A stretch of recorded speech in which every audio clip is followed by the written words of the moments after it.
A'udzubillahi minasyaitonirrajim. Bismillahirrahmanirrahim.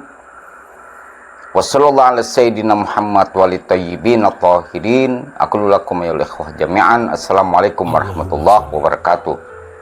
Berjumpa kembali dengan saya Busyari Ali di channel Borneo FZ TV. Pada kesempatan kali ini saya ingin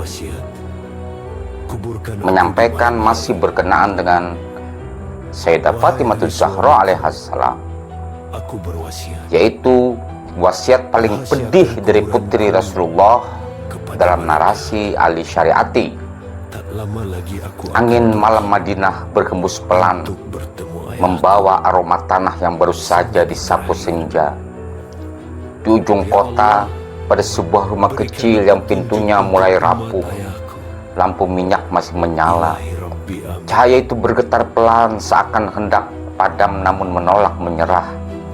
Di dalam rumah itu Sayyidah Fatimah Zahra alaihassalam berbaring dengan wajah pucat, tapi sorot matanya tetap seperti cahaya yang sulit padam.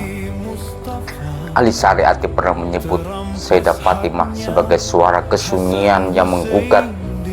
Malam itu kesunyian itu menggema, bukan dalam pikiran, tetapi dalam helaan napas yang pendek, bening dan penuh keberanian. Rumah yang menjadi poros semesta. Di samping pembaringan itu Imam Ali duduk dengan kepala tertunduk. Tangan kekarnya yang selama ini memegang pedang kini bergetar ketika menyentuh jemari istrinya. Putranya Hasan dan Husain duduk di sudut ruangan, saling merapat seperti dua burung kecil di sarang yang kehilangan kehangatan. Zainab berdiri di dekat pintu, menahan tangis yang sejak sore ia tahan. Rumah itu sangat kecil, tapi menurut Syariati di rumah yang kecil itulah semesta pernah ditolong. Karena dari rumah itulah cahaya kesederhanaan, perjuangan dan kebenaran lahir. Malam itu, rumah kecil itu kembali menjadi puncak sejarah, bukan karena keramaian, tetapi karena kesunyian yang akan melahirkan wasiat. Cahaya yang meredup Sayyidah Fatimah Zahra membuka mata. Ali panggilnya pelan, suaranya serupa bisikan daun yang hendak rontok. Imam Ali mendekat. Ya, wahai Sayyidati, aku tidak ingin anak-anak mendekat dulu, katanya lembut.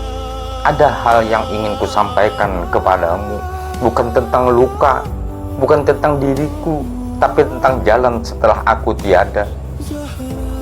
Disinilah menurut Syariati letak keagungan Sayyidah Fatimah Zahra. Bahkan di ambang wafat ia tidak berbicara tentang dirinya, tetapi tentang amanah sejarah.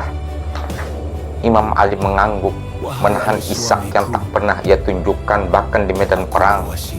Ali, kutanya lagi, aku akan pergi. Aku tahu dan engkau juga tahu. Imam Ali diam. Air mata jatuh ke punggung tangan Fatimah. Tapi terdengarlah wasiatku. Tapi dengarlah wasiatku, lanjutnya. Karena ialah satu-satunya bagian dari diriku yang akan tertinggal di dunia. Wasiat pertama tentang anak-anak Sayyidah Fatimah menarik napas seperti memanggil kekuatan terakhir dari langit.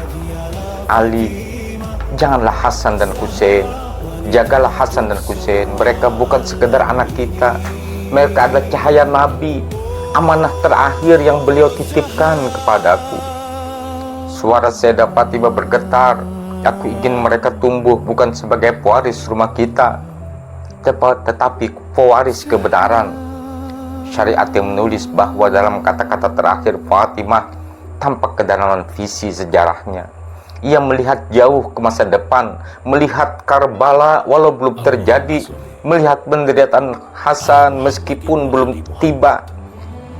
Bimbing mereka untuk mencintai kebenaran meski dunia memusuhinya, ujarnya. Ajarkan kepada mereka bahwa kehormatan tidak dibangun dengan kekuasaan, tetapi dengan keberanian untuk tetap jujur. Imam Ali bin Abi Thalib alaihissalam menunduk lebih dalam. Ia tahu amanah itu lebih berat dari pedang manapun yang pernah ia hadapi. Wasiat kedua tentang Zainab. Fatimah menatap putrinya yang berdiri dekat pintu. Senyum kecil muncul di bibirnya. Ali, Zainab adalah bagian dari jiwaku. Air mata Zainab pecah untuk pertama kalinya. Tolong jangan biarkan dia hidup tanpa tujuan.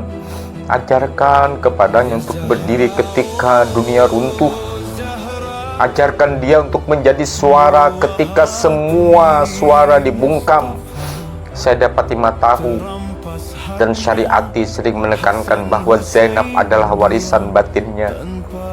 Di pundak putri itulah sebagian besar tragedi Ahlul Bait akan ditopang.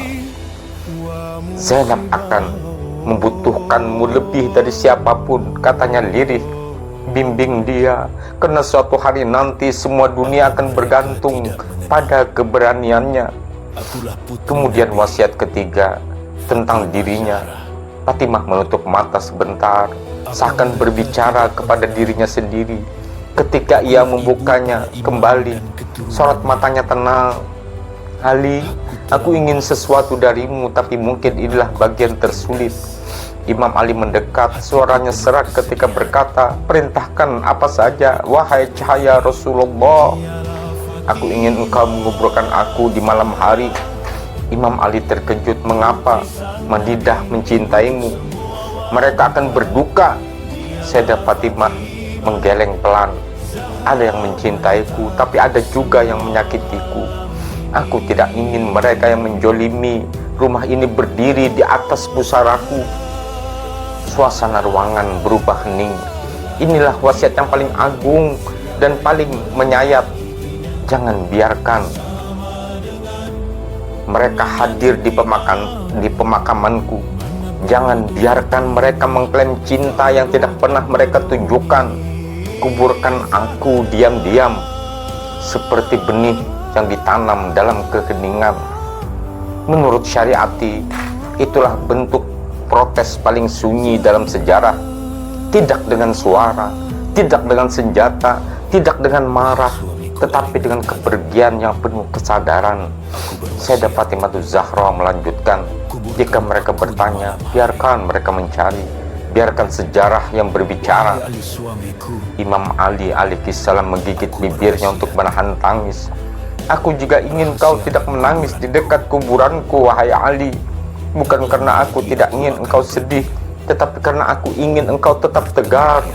Umat ini masih membutuhkanku dalam bentuk lain, dalam bentuk kenangan, dalam bentuk pelajaran, dalam bentuk amanah yang harus engkau jaga. Wasiat terakhir Sayyidah Fatimah Zahra alaihissalam, masa depan, tentang masa depan. Sayyidah Fatimah Zahra memandang langit-langit rumah yang ia cintai. Rumah kecil yang menjadi saksi kasih, perjuangan dan luka. Ali, setelah aku tidak ada, jangan tinggalkan jalan ayahku. Jangan tinggalkan orang-orang lemah yang membutuhkanmu. Jangan biarkan kekuasaan membuatmu diam. Tangannya meraih tangan Ali. Kau akan hidup lama setelah aku pergi, dan aku akan menyaksikan banyak hal yang membuatmu ingin membalas. Tetapi demi Allah, aku memohon kepadamu, jangan biarkan kebencian menghitamkan hatimu. Lalu dengan suara yang hampir tak terdengar, ia berkata, jadilah Ali yang kucintai, bukan Ali yang disakiti sejarah. Syariati menulis bahwa kalimat seperti itu hanya mungkin keluar dari jiwa yang telah menyatu dengan langit, namun tetap mencintai bumi, kepergian yang tidak pergi.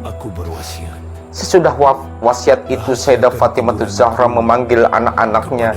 Ia mencium kepala Hasan dan Husain satu persatu.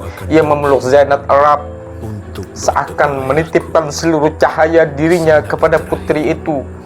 Dan ketika semua orang menunduk dalam tangis, Sayyidah Fatimah Zahra tersenyum kecil, senyum yang menenangkan, senyum yang tidak terasa seperti perpisahan. Ali, matikan lampu, katanya. Ali mematikan lampu minyak. Kegelapan turun, namun ruangan itu seperti tetap bercahaya. Dalam gelap dalam gelap itulah Sayyidah Fatimah Zahra kembali kepada Robnya, tenang, lembut, dan agung. Dalam pandangan Ali Syariati, wasiat-wasiat terakhir Fatimah bukan hanya pesan keluarga, tetapi deklarasi moral, protes keadilan, dan peta jalan sejarah umat. Sayyidah Fatimah tidak pergi dengan ratapan, tidak dengan kemarahan. Akulah putri Nabi. Ia pergi dengan kesadaran sejarah, meninggalkan pesan yang hingga kini tetap menyala, bahwa kebenaran harus dijaga, anak-anak harus dididik dengan nilai, dan ketidakadilan harus dilawan, bahkan dengan kepergian yang sunyi. Assalamualaikum ya binta Rasulillah. Assalamualaikum ya Sayyidata Nisa'il Alamin. Assalamualaikum ya Umal Hasan wal Husain Sayyidah Syababi Ahlil Jannah. Assalamualaikum ya Zaujata Amirul Mu'minin warahmatullahi wabarakatuh. Assalamualaikum warahmatullahi wabarakatuh.